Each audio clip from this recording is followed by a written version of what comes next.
Estamos iniciando el segundo video de la historia del oratorio mariano.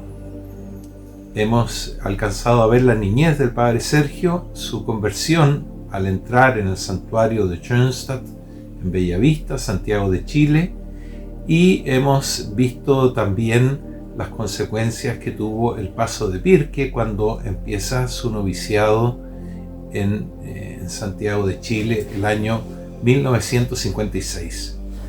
En este segundo video vamos a revisar la historia desde sus estudios de filosofía y teología en Santa María, Brasil, hasta la fundación del oratorio mariano el año 1971 y los primeros signos que él ve de que esta obra es de Dios. Inmediatamente terminado el noviciado en Pirque, viaja nuestro padre fundador a Brasil, Santa María, Brasil. Aquí hay un hecho importante porque normalmente se enviaban los juniores, se enviaban a Alemania para tener más contacto con toda la cultura del padre fundador, el padre José Kentenich. Pero por seguramente problemas económicos se envió a Brasil, un país totalmente distinto. En el sur de Brasil, en Santa María, Río Grande do Sul.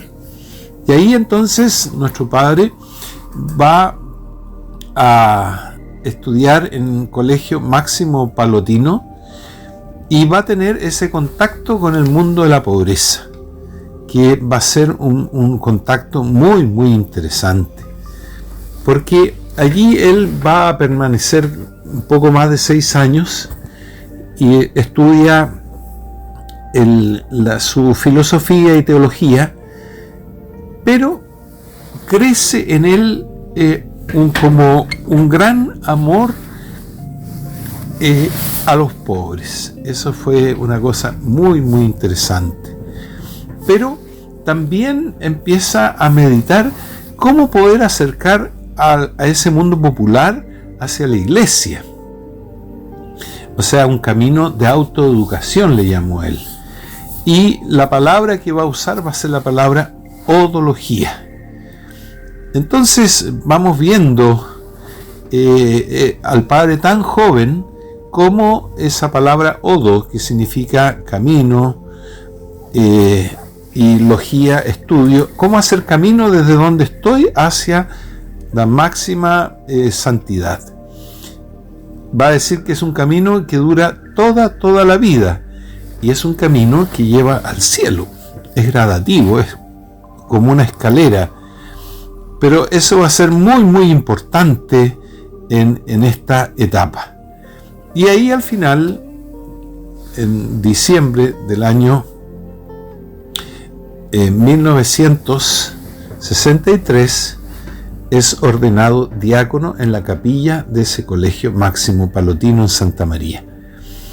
Va a llegar a Chile y el año 1964 va a ser ordenado sacerdote. El 28 de junio del año 1964, de las manos del cardenal Raúl Silva Enríquez, que fue un cardenal muy famoso. Es importante destacar de que en ese momento en que se le imponen las manos, él está realizando su esponsalicio espiritual con María Santísima. Lo había consultado a un gran mariano que fue el que les predicó el retiro antes de la ordenación sacerdotal, y ese padre le aconsejó que lo hiciera. Por eso la clave de nuestro padre fundador, que empezó en su conversión el año 1953, ahora miren, el año 1964, o sea, estamos hablando de 11 años después, está dando fruto. Él había sentido en el santuario: yo soy tu madre, tú eres mi hijo, ámame mucho. Y ahora en el momento del sacerdocio, Él está haciendo su esponsalicio con nuestra madre. Esponsalicio que va a traer grandes frutos en su paternidad. Al día siguiente celebra su primera misa acompañado de algunos de sus familiares. Es interesante que en esta etapa él tiene muchas críticas hacia la pobreza en general europea, de la Iglesia europea, por lo mismo de la Iglesia en general, y también la pobreza de Schoenstatt. Ha crecido enormemente en él el amor a la Virgen, pero también el amor a los pobres y querer llevar un estilo de vida inmensamente pobre. De allí que va a venir esa preocupación de la comunidad de enviarlo para a visitar al padre Kientenich, que llevaba 14 años exiliado en Milwaukee, Estados Unidos. Y vamos a pasar ahora a comentar ese encuentro. Año 1965.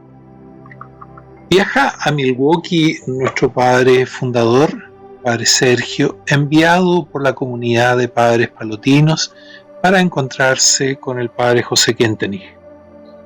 Fue un encuentro muy interesante porque vio en él un hombre tan sereno. Su barba blanca flotaba en el aire, arremolinado por la ventolera. Lo vi con sus ojos muy claros y llenos de serenidad. Diríase que era como un océano, un hombre extraordinario. Lo vio venir así como más o menos estamos mirando este video tomado en Milwaukee. Allí estaba el padre José Kientenich haciendo su destierro que duró nada menos que 14 años, desde el año 1951 a 1965. Un poco tiempo después ya se iba a acabar este destierro. Allí costó mucho comunicarse, caminando por ese cementerio. Costó comunicarse porque el padre Sergio no hablaba alemán y su inglés no era tan perfecto. Pero pudo contarle su preocupación por ser un instrumento de María y también esa preocupación por el mundo popular. Al ver el padre José Kientenich cómo se había mantenido tantos años ajeno a toda dirección espiritual y llevando un mundo interior, le dijo que era distinto a los demás padres chilenos que había conocido. Y se interesó por su marcado carácter mariano y el sentido popular como lo enfocaba. Fue la unión de esos dos mundos. El mundo que traía el padre Sergio, que iba a ser después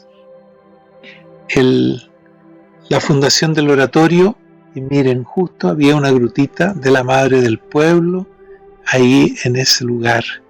Y un poquitito más allá, caminando, está el otro mundo, el mundo de Schoenstatt, que representa el padre José Kientenich. Allí está el santuario.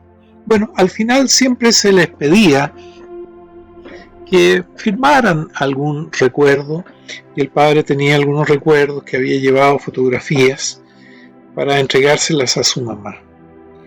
Y es allí cuando el padre José Kientenich, ese profeta, le pone en dos tarjetitas: ego mito te, ite et incendite mundum, que quiere decir yo te envío, vayan e incendien el mundo. Y en la otra le puso visit me evangelizare omni populo, que significa me envió a evangelizar a todo el pueblo. Ahí podemos leer las tarjetitas: ego mito te, ite et incendite mundum, yo te envío, vayan, incendien el mundo. Y la tarjeta visit me evangelizare omni populo, me envió a evangelizar a todo el pueblo. Un gran encuentro, sin duda. Nuestro padre entonces, al año siguiente, el año 1966, es enviado a Europa. Primero tiene que hacer un terciado en Münster, Alemania. Ahí va a tener la gracia de profundizar la espiritualidad de Schoenstatt. Pero el problema se produce fuertemente que justo cuando termina este terciado corresponde también a que es el padre Kentenich ya había vuelto a Alemania y tiene que hacer sus votos perpetuos delante de él.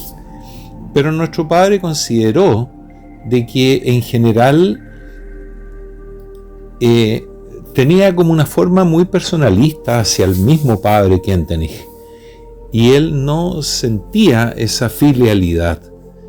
Entonces, mientras hacía sus votos, castidad, pobreza, obediencia, no tenía problema con eso, pero sí con ese carácter más personal de la promesa. Por lo mismo, dentro del mismo dijo: yo no quiero esto.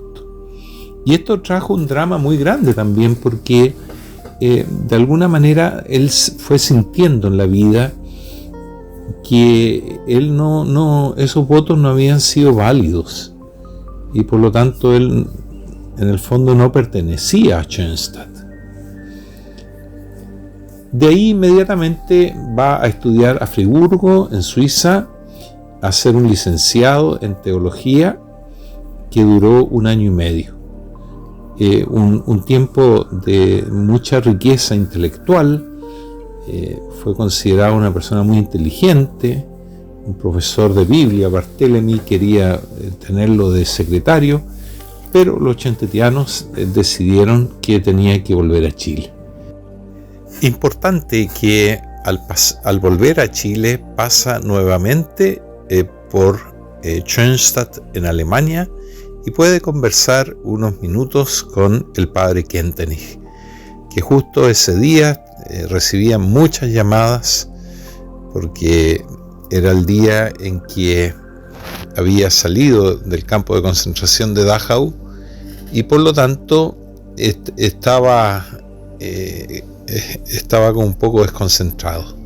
Pero lo importante para el padre Sergio fue que pudo arrodillarse, besarle los pies y hacer un acto de filialidad hacia el padre Kentenich, lo cual antes nunca lo había sentido y lo había hecho.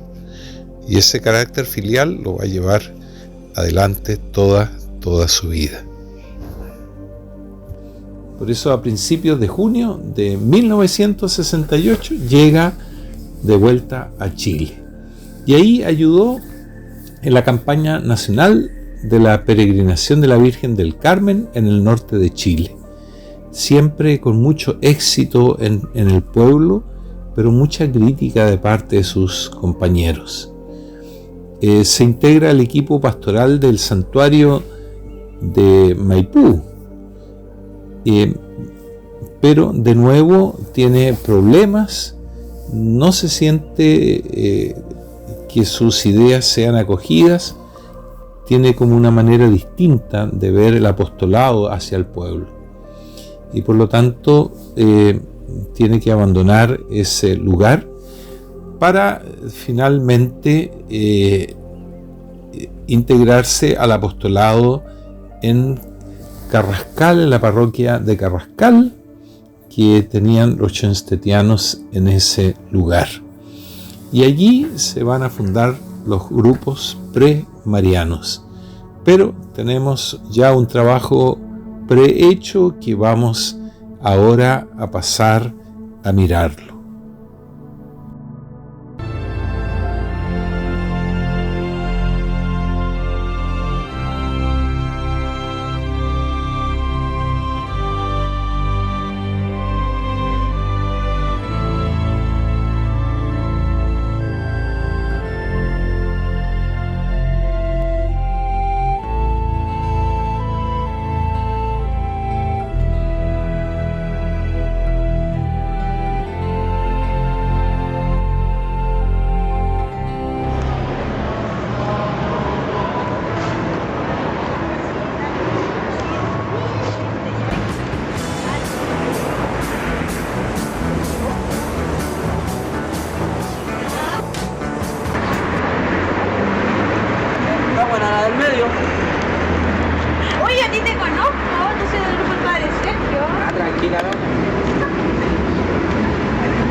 Pero entonces vino la reunión entonces el día 22 de agosto.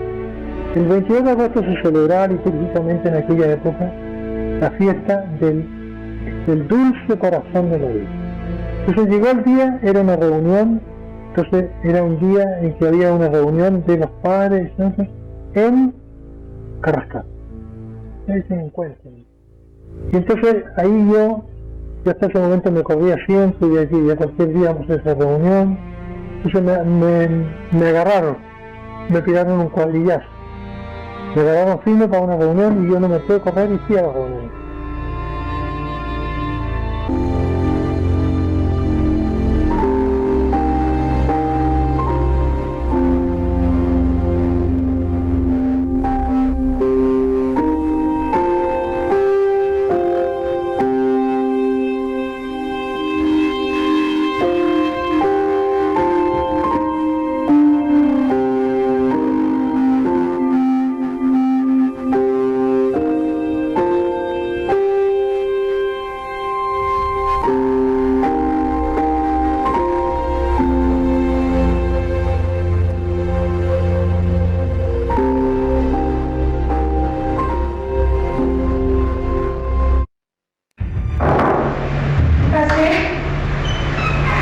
Buenos días. Buenos días. Yo pensé que iba a ser una reunión dialógica, ¿no? Que fue una condenatoria, una reunión condenatoria.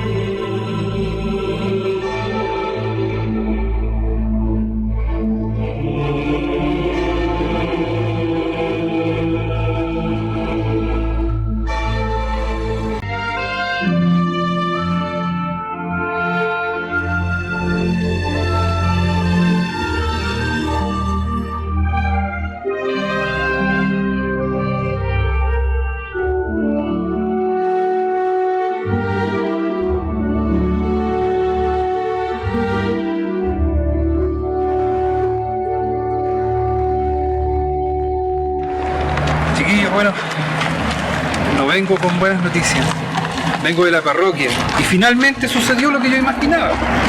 ¿Qué pasó, compadre? ¿Para qué lo llamaron? ¿Qué pasó? ¿Qué pasó? El asunto es que finalmente me pidieron terminar con los grupos. No lo están pidiendo, me obligan. Pero padre, eso es justo a nosotros, nosotros que vos querés participar.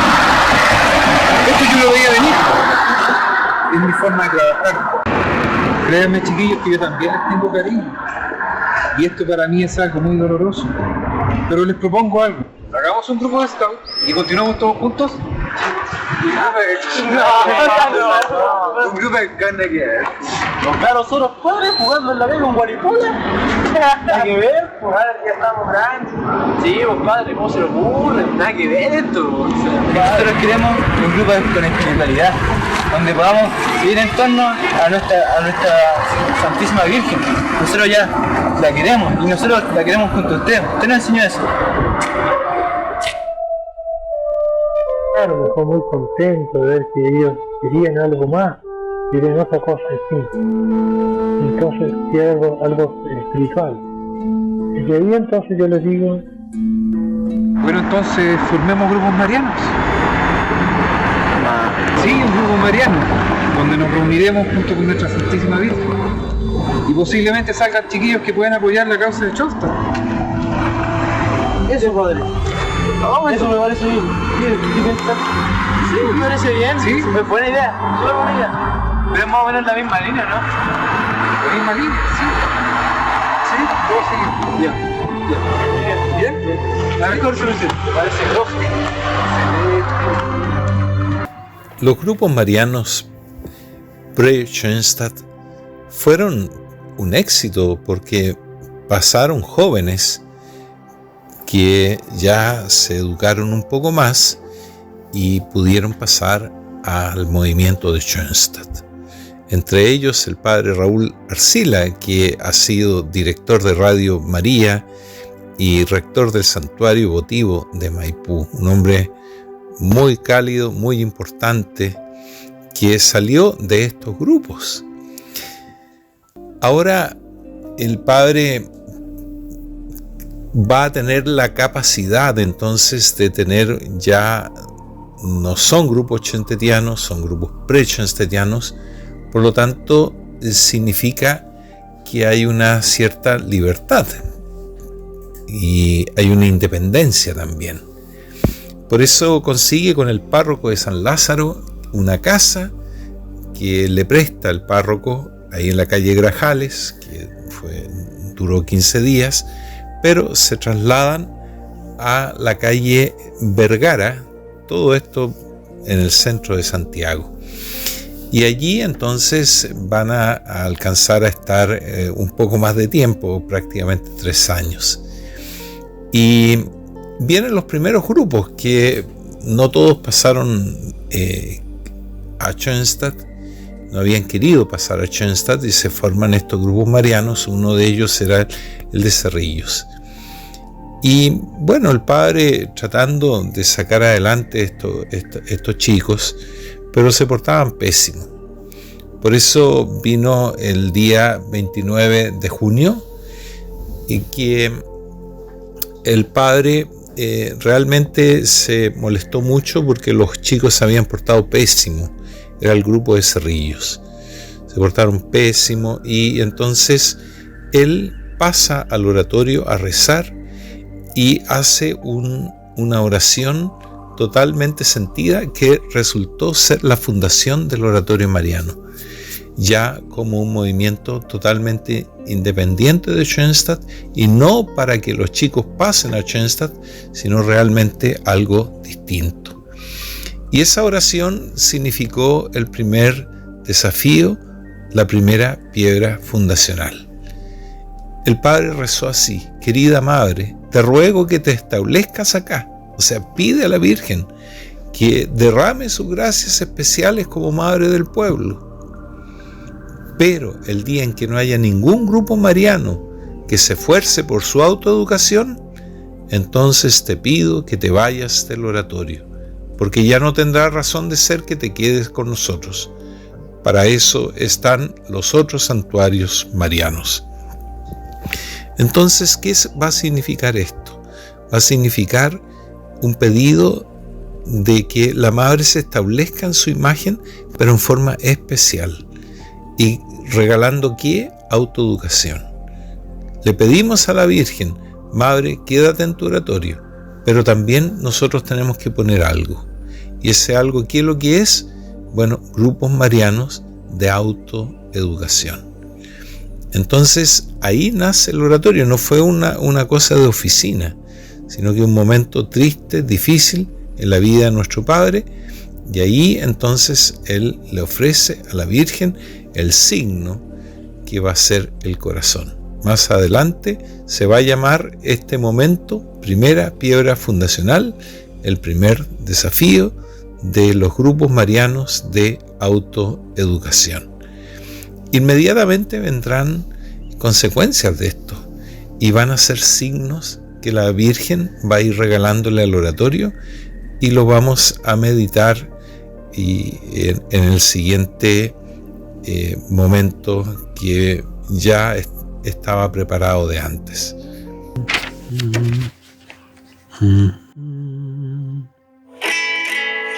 Estamos contentos. Teléfono. Estamos felices. ¡Aló! Hola padre, ¿cómo está? ¿Cómo le va? Oh, hermanas, pero qué gusto. ¿Cómo están ustedes? Padre, estamos bien aquí, contentas en la misión, estudiando la historia del oratorio. Ah, qué bueno. Le queríamos hacer unas preguntas. ¿Quieren hacerme una pregunta? Ya, pues muy bien, aquí estamos. Padre, ¿usted se acuerda de los hechos que el padre Sergio vio como signo que el oratorio era una obra de Dios? Ah, ¿cuáles son los signos que vinieron inmediatamente después del desafío y que el Padre los interpretó como que Dios quería esta obra. Muy bien, pues trabajemos, para eso estamos. Muy bien. Ya, Padre, entonces voy a poner en videollamada para que sigamos estudiando juntos la historia del oratorio. Padre, entonces los frutos empezaron a manifestar de inmediato. Había una fuerza divina que no se podía explicar. Pero, ¿dónde se realizó el primer desafío? ¿En qué lugar? Ya. Bueno, el desafío, en realidad, ¿se acuerdan que al Padre le habían prestado el párroco de San Lázaro una casa en la calle Grajales?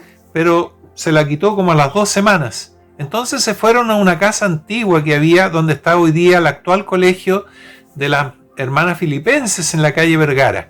Bueno, ahora es precioso el colegio, pero en ese tiempo era una casa antigua y ahí, en esa casita antigua, pusieron un oratorio y ahí fue el desafío.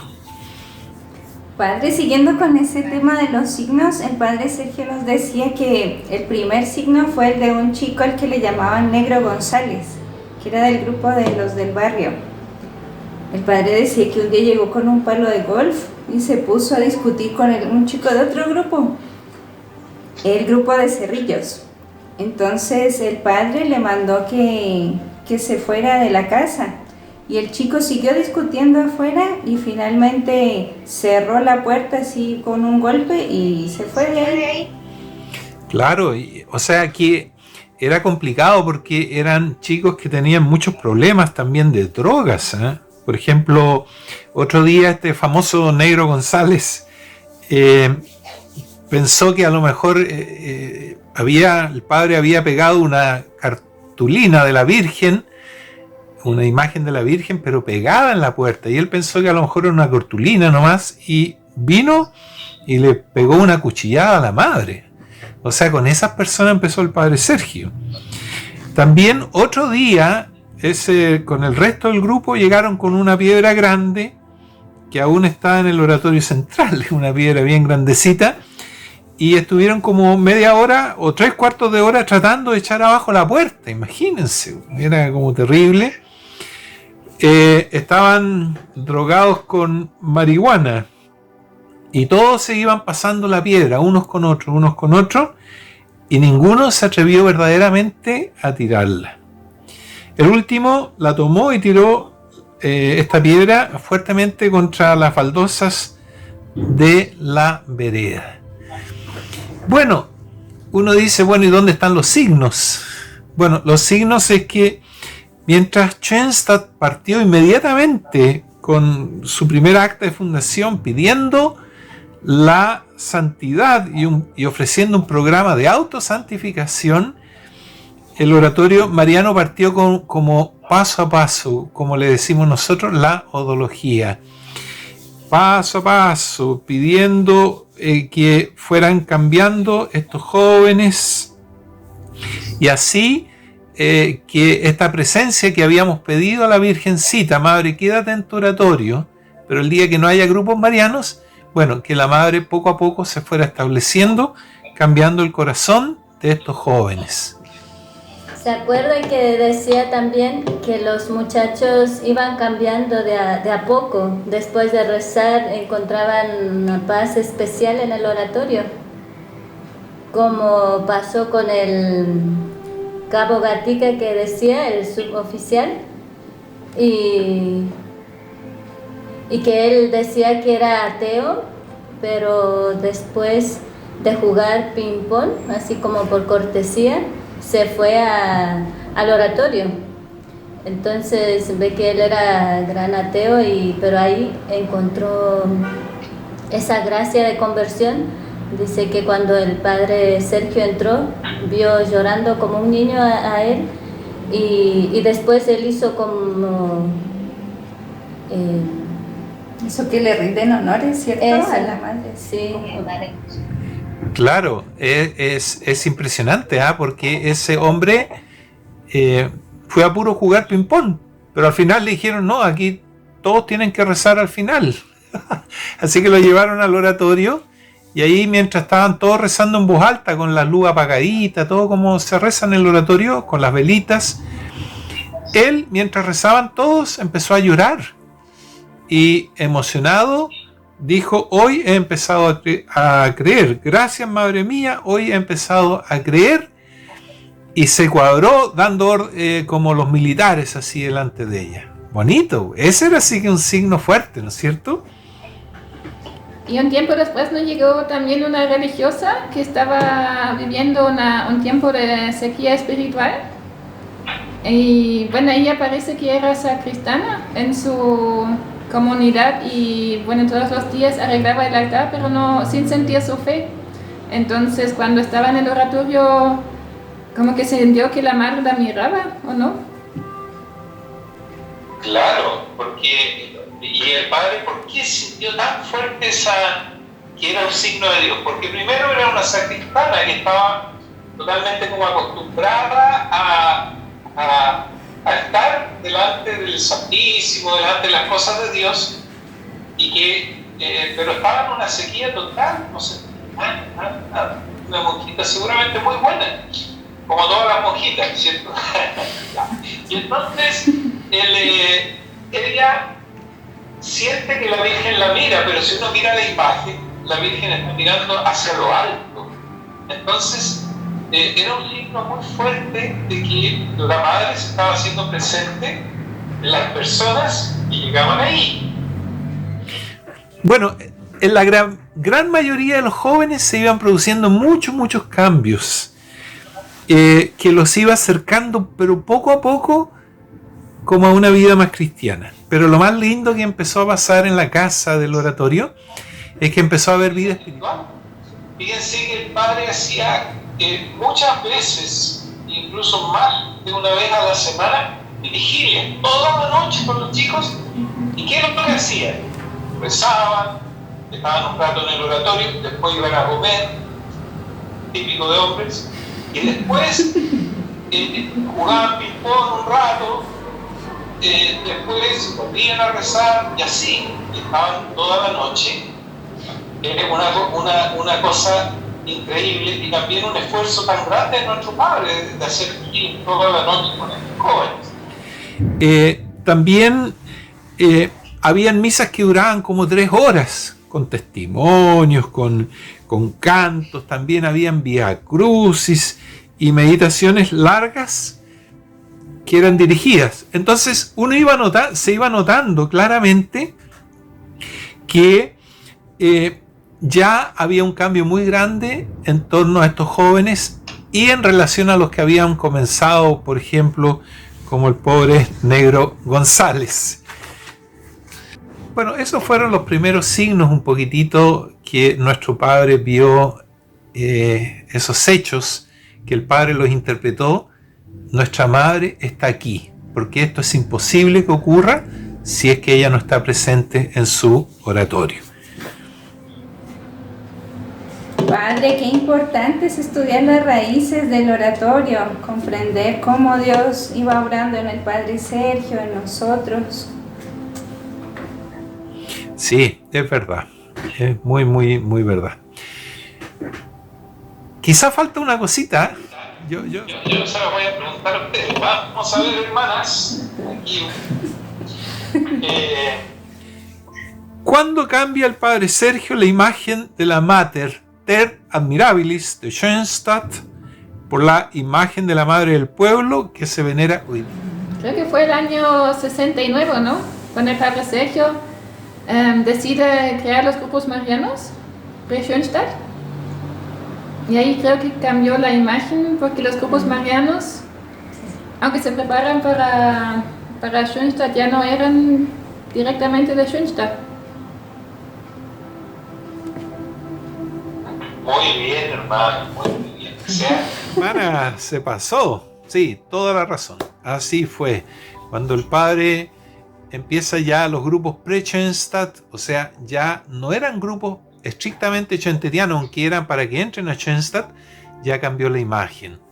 Después, en el año, eso es el 22 de agosto de 1969. Bueno, después, el año 1971, ahí ya empieza el movimiento oratorio mariano totalmente independiente de Schoenstatt y siguen con la imagen de la madre del pueblo. Hemos llegado a este momento tan grande de la fundación del oratorio mariano. Hemos partido cuando nuestro padre viaja a Brasil. Allí hará sus estudios para llegar a ser sacerdote, aprenderá el amor a los pobres, aprenderá a hacer odología, a hacer camino para que los pobres vuelvan a la iglesia. Se encontrará con el padre Kentenich en Milwaukee, en Estados Unidos, y finalmente estará en Europa 7 meses en Alemania, más en unidad al carisma de Schoenstatt, conociéndolo más, aunque él tenía siempre como una actitud un poco crítica por dentro, especialmente porque él quería llegar más a los pobres. Y la pobreza europea, bueno, era muy distinta a la pobreza latinoamericana. Y entonces alcanza a volver a Schoenstatt a encontrarse con el padre Kentenich, hace un acto de filialidad, llega a Chile, pero trae otra mentalidad.